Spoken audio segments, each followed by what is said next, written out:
ఎరా ఎలా ఉంది వంట? చాలా బాగుందమ్మా. అమ్మా సీత, నీ చేతిలో ఏదో మ్యాజిక్ ఉందమ్మా. వంట అదిరిపోయింది. అబ్బో, దీనికేం తక్కువ లేదు. ఎరా మీ మావయ్య అన్న చెప్పాడా? దేని గురించి మా? అదే మనకివ్వాల్సిన కట్నం 40 లక్షల గురించి.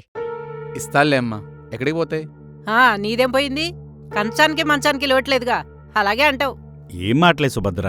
ఉన్నమాట అంటే ఉలికెక్కువని లేందేవన్న అన్నానా? ఉన్నదేగా అన్నది. ఎందుకమ్మా ప్రతిదానికి ఓవర్గా చేస్తావు?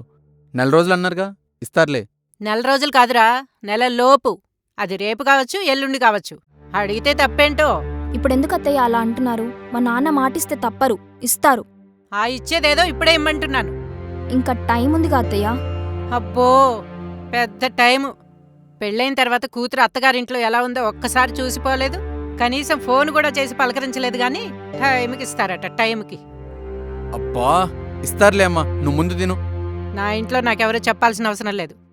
నువ్వు నోరు మూసుకుంటే మంచిది.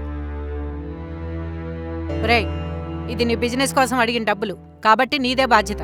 తర్వాత నాకేం తెలీదు చెప్తున్నా. ఎందుకే ఇలా మొండిదానిలా చేస్తున్నావు? ఆ అమ్మాయి మన ఇంటికి వచ్చిందిగా, కొంచెం అటు ఇటు వస్తే ఏమైంది? ఇటైతే పర్వాలేదు, అటైతేనే మర్యాదగా ఉండదు. అమ్మ సీత, సీత. సీత, సీత. రేయ్, అది వెళ్తున్నది రూమ్లోకే, ఇల్లు వదిలిపోవట్లేదు. మూసుకుందేనా?